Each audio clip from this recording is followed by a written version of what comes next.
Es evidente que vivimos en los últimos días de la historia de este mundo. Sabes, este mundo no puede continuar como está. El dolor, el sufrimiento, la injusticia, la violencia tienen que llegar al fin. Bueno, el tema de hoy lleva como título El origen del conflicto cósmico.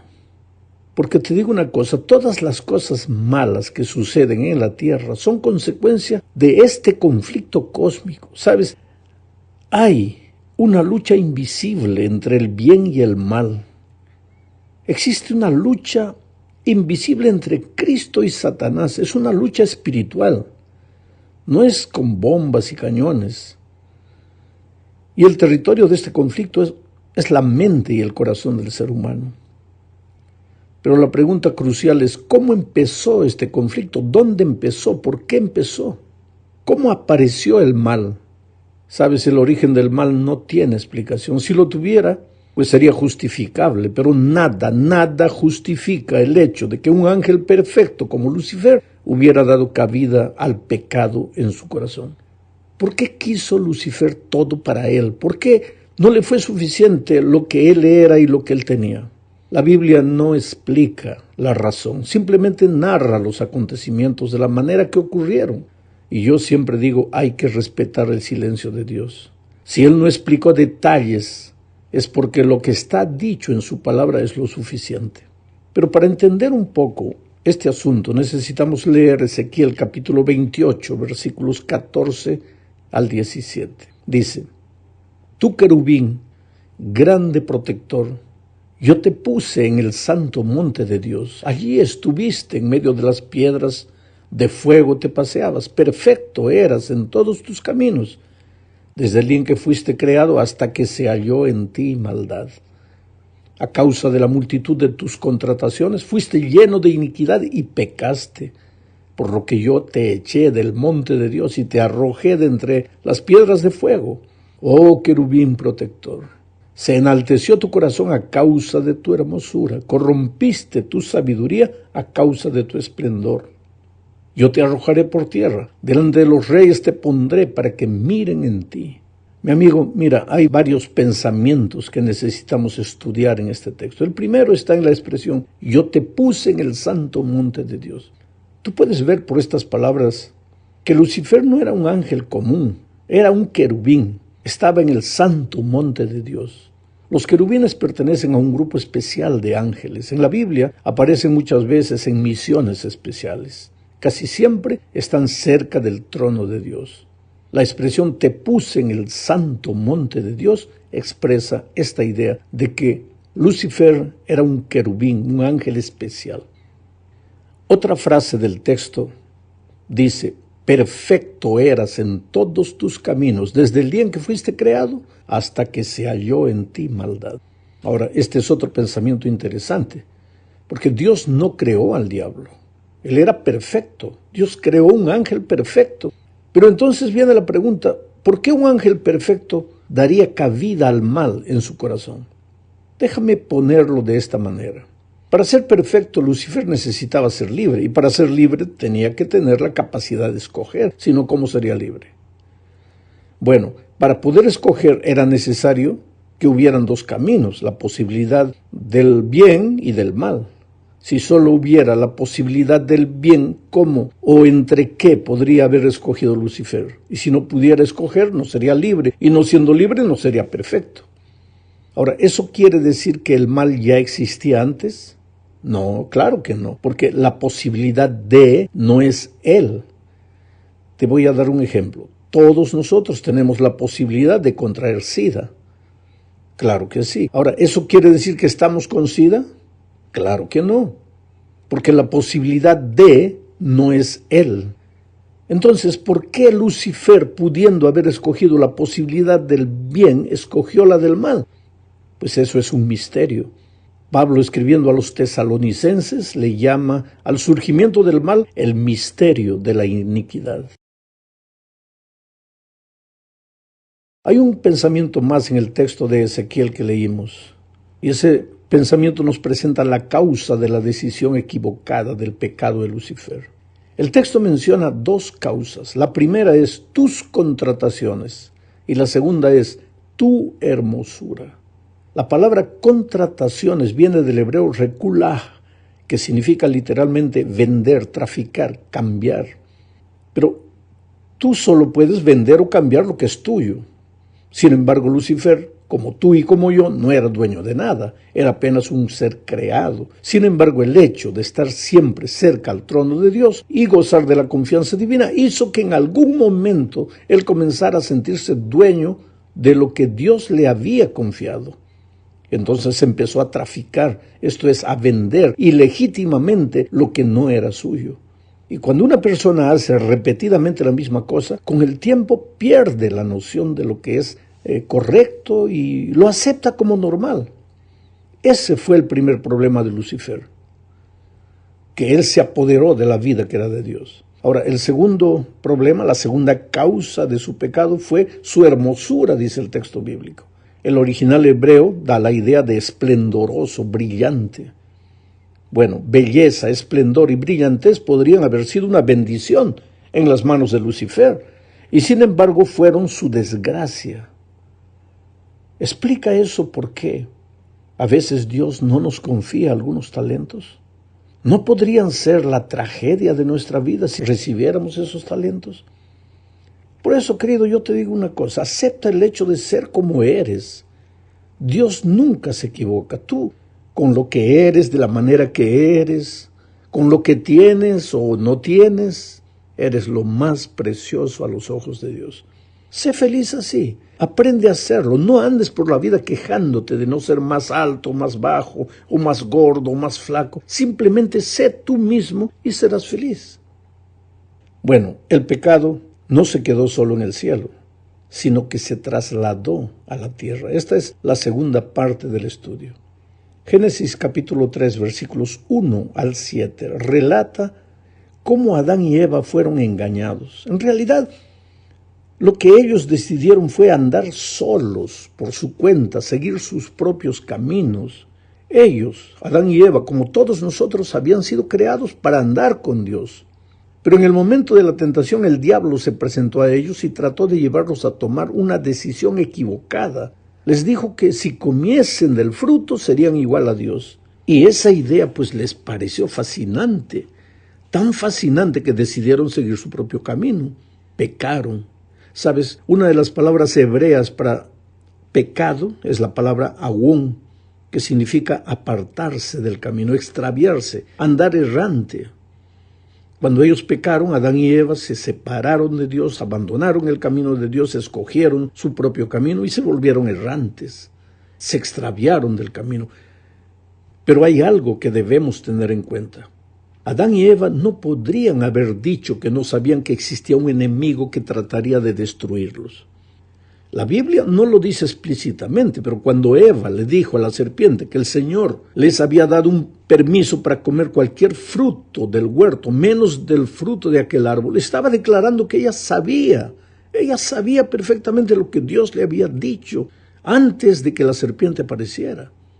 En otras palabras, ella no podría afirmar completamente que fuera engañada. Ella sabía lo que estaba haciendo, pero decidió hacerlo. Y en este punto encontramos una estrategia del enemigo que será usado a lo largo de los tiempos. Primero te va a llevar a tomar una decisión equivocada, pero para eso él tiene una estrategia especial. Él difícilmente se presentará a ti en forma de diablo. Usará el disfraz, la mentira, tomará la palabra de Dios y la torcerá. Tú vas a ver que a lo largo de la historia el diablo toma la palabra de Dios. Cuando llegó a Eva le dijo, así que Dios ha dicho, o sea, vino con la palabra de Dios en la mano, pero torcida, porque Dios no había dicho lo que Lucifer o la serpiente le estaba queriendo decir a Eva. Y esa es la estrategia del diablo. Él siempre tuerce las escrituras. Él no niega la palabra de Dios, él la usa, pero la usa de manera equivocada. En los últimos días esto será más notable. Y los cristianos debemos estar apercibidos para conocer la palabra de Dios como está escrita y no como los hombres quieren que nosotros la entendamos. En la tercera parte de este estudio, veremos que este conflicto cósmico se lleva a cabo en los cielos y en la tierra. Leamos lo que dice Apocalipsis capítulo 12, versículos 7 al 9. Después hubo una gran batalla en el cielo. Mira, ahí está, la batalla en el cielo. Miguel y sus ángeles luchaban contra el dragón. Miguel es Cristo. Y sus ángeles luchaban con el dragón, el diablo, la serpiente. Y luchaban el dragón y sus ángeles, dice el texto. Pero no prevalecieron, ni se halló ya lugar para ellos en el cielo. Y fue lanzado fuera el gran dragón, la serpiente antigua, que se llama Diablo y Satanás. Aquí está identificado Lucifer, el cual engaña al mundo entero. Fue arrojado a la tierra y sus ángeles fueron arrojados con él. Ahora, mi amigo, este texto que acabo de leer, en realidad forma parte de todo el capítulo 12. Y en el capítulo 12 se describe que el gran conflicto comenzó en el cielo, con el texto que acabo de leer, pero que después se proyectó a la tierra, porque la esencia del conflicto es la decisión personal de los seres creados. En el cielo, una tercera parte de los ángeles decidió seguir el camino propuesto por Lucifer, pero las 2/3 partes decidieron permanecer fieles a Dios. Decidieron, tanto los malos cuanto los buenos, decidieron. En la tierra también hoy la base del conflicto es la decisión personal. Por eso dije que este conflicto no es una pelea, una batalla de bombas ni cañones, sino un conflicto de ideas. Y el campo de batalla es la mente y el corazón del ser humano. Satanás trata de llevar a los seres humanos a sus caminos, mientras Cristo llama a los hombres y mujeres a andar en los caminos de Dios. Y cada ser humano es responsable de su decisión. Nadie puede argumentar que no sabe nada acerca del conflicto, porque la Biblia pues narra con exactitud la historia de este conflicto. Desde el levantamiento de Lucifer en el cielo hasta nuestros días, cuando Satanás suelta su ira contra los que permanecen fieles a Jesús, todo está relatado en la Biblia. Por eso Apocalipsis 12, todo el capítulo no relata solo lo que sucedió en el cielo, sino que presenta la persecución del dragón contra la mujer vestida de blanco. Esta mujer es símbolo de la iglesia de Dios, de los hijos fieles de Dios. Mira lo que dice Apocalipsis 12, 1 al 4. Apareció en el cielo una gran señal. Una mujer vestida de sol, con la luna debajo de sus pies, y sobre su cabeza una corona de 12 estrellas. Estas 2 estrellas son símbolo de los 12 discípulos. Esta es la iglesia cristiana naciente. Y sigue diciendo, y estando encinta clamaba con dolores de parto, en la angustia del alumbramiento. ¿Quién iba a nacer? Cristo. También apareció otra señal en el cielo. He aquí un gran dragón escarlata, esta es la serpiente antigua, Lucifer, que tenía 7 cabezas y 10 cuernos, y en sus cabezas 7 diademas. Todos estos simbolismos tienen significado, solo que yo no me voy a detener ahora a explicarlos porque no nos da el tiempo para eso. Y el tema tampoco es eso. Sigo leyendo. Y su cola arrastraba la tercera parte de las estrellas del cielo. Son los ángeles que él engañó. Y las arrojó sobre la tierra. Y el dragón se paró frente a la mujer. La mujer es símbolo de la iglesia, que estaba para dar a luz, a fin de devorar a su hijo tan pronto como naciese. ¿Quién era ese hijo? El Señor Jesucristo. ¿Y qué hizo el diablo cuando Jesús nació? Trató de matar a Jesús. Herodes mandó su ejército a acabar con todos los niños porque quería matar a Jesús. Aquí está todo, mira, la profecía cumplida al pie de la letra. Y después, más adelante, en el capítulo 12 mismo de Apocalipsis, en el versículo 17, vemos ahora la persecución del diablo contra la iglesia de Dios, no en el inicio de su historia, sino ya en nuestros días. Entonces el dragón se llenó de ira contra la mujer, contra la iglesia, y se fue a hacer guerra contra el resto de su descendencia, de la descendencia de ella. ¿Quiénes son esos? Hoy día, la iglesia de hoy, los descendientes. ¿Y quiénes son esos? Los que guardan los mandamientos de Dios y tienen el testimonio de Jesucristo. 2 características del pueblo de Dios. Primero, creen en Jesucristo con todo su corazón, predican a Jesucristo, hablan del Evangelio, pero en segundo lugar, caminan a la luz de los mandamientos de Dios. Lo admirable de la profecía bíblica es la exactitud con que se cumplen los acontecimientos. Esta es la 4ª parte ahora del estudio. El versículo 6 de Apocalipsis dice, y la mujer huyó al desierto, donde tiene lugar preparado por Dios para que allí la sustenten por 1260 días. Aquí se habla de 1260 días proféticos, o sea, 1260 años literales. Durante todo este tiempo la iglesia de Dios fue perseguida por mantenerse fiel a las enseñanzas divinas de la Biblia. Esas persecuciones, dice El conflicto de los siglos, página 38, esas persecuciones que empezaron bajo Nerón, cerca del tiempo del martirio de Pablo, continuaron con mayor o menor furia por varios siglos. Los cristianos eran inculpados calumniosamente de los más espantosos crímenes y eran señalados como la causa de las mayores calamidades, hambres, pestes y terremotos. Como llegaron a ser objeto de los odios y las sospechas populares, no faltaban los delatores que por vil interés estaban listos para vender a los inocentes. Se los condenaba como rebeldes contra el imperio, enemigos de la religión y azotes de la sociedad. Muchos eran arrojados a las fieras o quemados vivos en los anfiteatros. Qué cosa terrible. Y si tú revisas la historia en general, tú vas a ver que durante muchos años, exactamente durante 1260 años, la iglesia de Dios, que quería ser fiel, obediente a la palabra de Dios, fue perseguida. ¿Sabes lo que esto significa? Querido, es interesante. La profecía dice que también en los últimos días la iglesia fiel volverá a ser perseguida. Delante de eso encontramos la promesa de Mateo 28:20, que dice: yo estoy con vosotros todos los días hasta el fin del mundo. Mira, si tú quieres un cristianismo tranquilo, un cristianismo, vamos a decir así, soft, liviano, que no te cree problemas, pues tú cree en todo, tranquilo. No mires a la palabra de Dios y no trates de ser fiel a sus enseñanzas. Simplemente ve a la iglesia, canta, adora, ora y vuelve a casa y ya está. Pero si tú quieres ser fiel a Dios, prepárate, porque el diablo tiene ira contra aquellos que quieren obedecer las enseñanzas de la palabra de Dios. Pero en medio de eso Jesús ha prometido que Él estará con nosotros hasta el fin del mundo. Yo estoy con vosotros todos los días hasta el fin del mundo. ¿Sabes lo que esto significa? Que nada, ¿sabes? Ni siquiera la persecución, ni el hambre, ni la muerte, nada te puede separar del amor de Dios. La presencia de Jesús contigo, ya sea ahora o en los últimos tiempos, no significa que pues necesariamente te vas a librar del dolor, del sufrimiento, las pruebas o incluso de la muerte.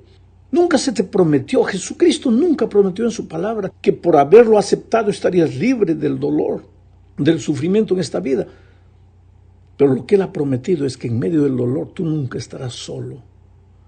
Él te puede acompañar, Él te va a acompañar hasta el fin. Llegamos ahora al fin de este comentario hablando de la ley y del evangelio. Ambos están relacionados estrechamente, ¿sabes? No existe contradicción entre la ley y el evangelio. Tú no puedes colocar la ley contra el evangelio o el evangelio contra la ley. El evangelio significa las buenas noticias de que aunque estábamos perdidos, Cristo vino a este mundo y nos rescató del pecado. ¡Qué bellísima noticia! Cristo nos rescató del pecado. ¿Pero qué es pecado? 1 Juan 3:4 dice que el pecado es la transgresión de la ley. Eso quiere decir que si la ley ya dejó de existir en la cruz del Calvario, como algunos piensan, pues ya no existiría el pecado, porque el pecado es la transgresión de la ley. Entonces, ¿de qué pecado nos rescataría el evangelio? Oh, mi amigo querido, el evangelio existe porque existe el pecado, y el pecado existe porque la ley existe. Siendo así, necesitamos colocar las cosas en orden. La ley no tiene como función salvar. Solo Cristo salva. La ley solo muestra la voluntad de Dios, porque como dice Pablo, ¿cómo sabría que robar es pecado si la ley no dijera no robarás? Entonces, esa es la función de la ley, mostrar el pecado. Solamente eso. La ley no salva a nadie. Si tú guardas la ley de Dios queriendo salvarte, estás mal. Esa no es la enseñanza bíblica. El ser humano es salvo únicamente por la gracia de Cristo.